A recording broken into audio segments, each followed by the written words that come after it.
I got one idea that I'm especially psyched out of my mind about.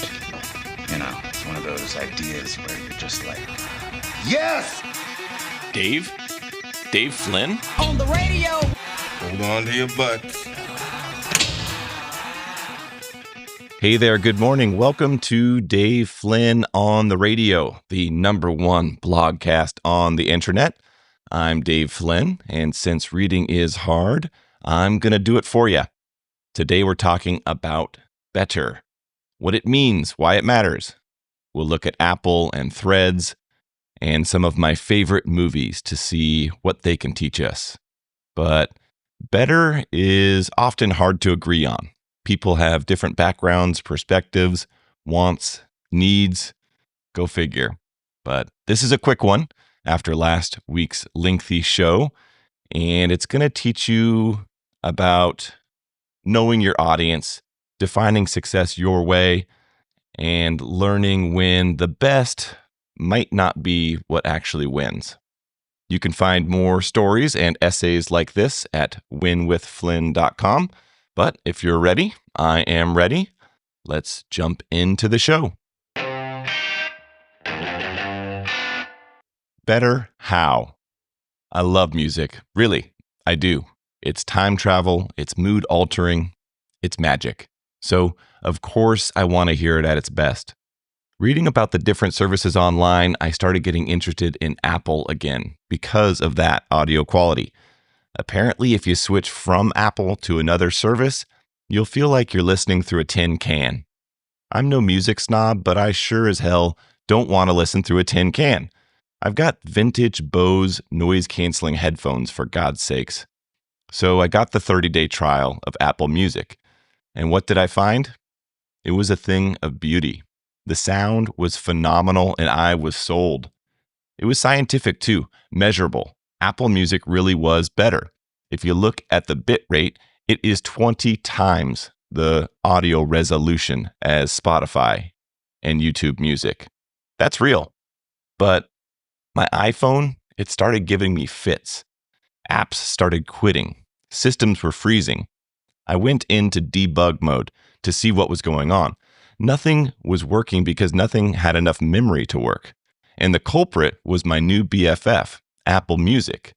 Turns out, when you're the default player for millions of devices, you don't really need to optimize your software. You can just ship bloatware.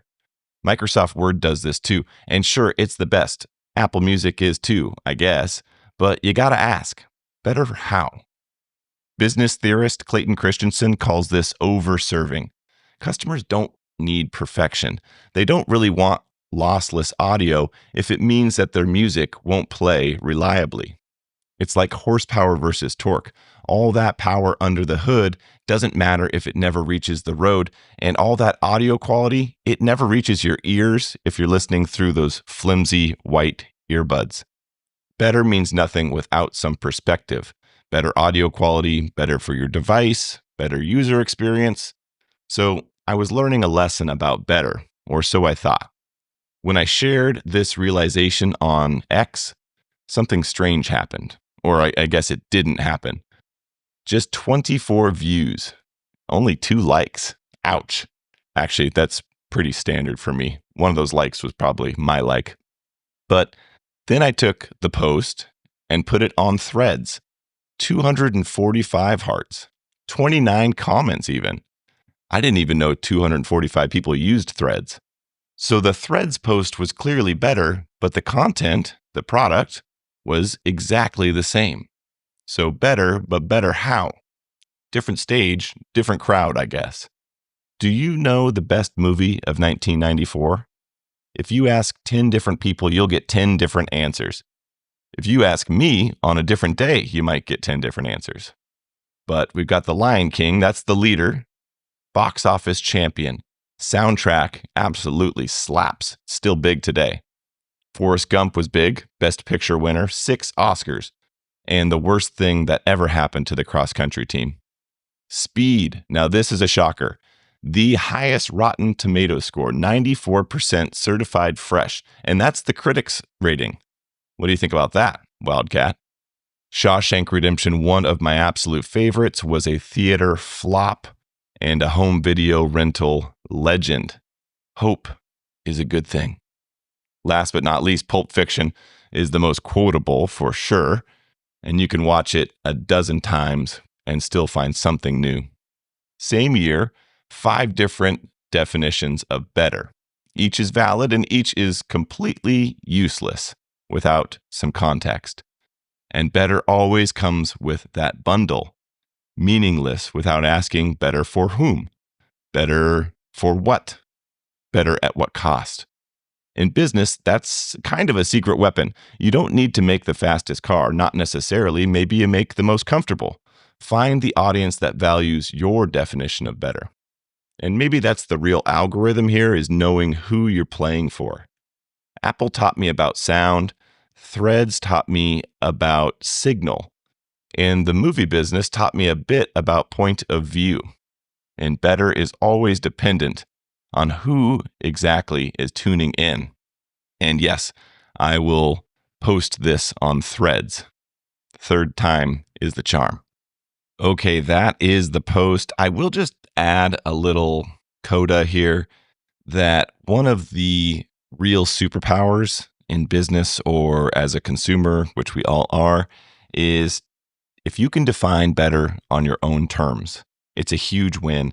And if you're the only one at the lunch table that likes the peanut butter bars, everybody's willing to swap with you, and you're getting better every day, no doubt about it.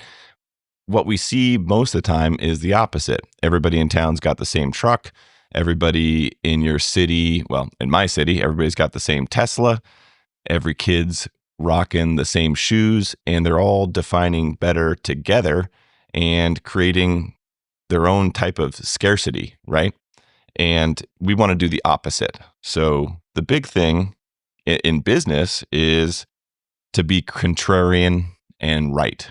You know, Steve Jobs, the reason the iPhone was so huge is because he was contrarian. He did something different, no buttons, and he was right. And that was painful for a bit because consumers jumped at it, but all of his peers were laughing at him, right? Ballmer was laughing at him. BlackBerry, of course, didn't think this was any type of competition. But that is the key, is to buck the trend. And then when you're right, you're really right. And you can do the same thing with defining better and defining it your own way. And when your better is different than everybody else's, you are king for a day, maybe longer. And it may be a king of a one-horse town, but it's still a very, very good thing for you. So I would just say, if you can swim towards that blue ocean, it's a great strategy for business and for your life.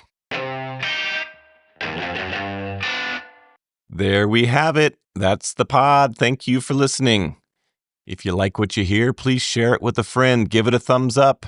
And if you've got a few extra seconds, give it a 5-star review on Apple or Spotify or wherever you are listening.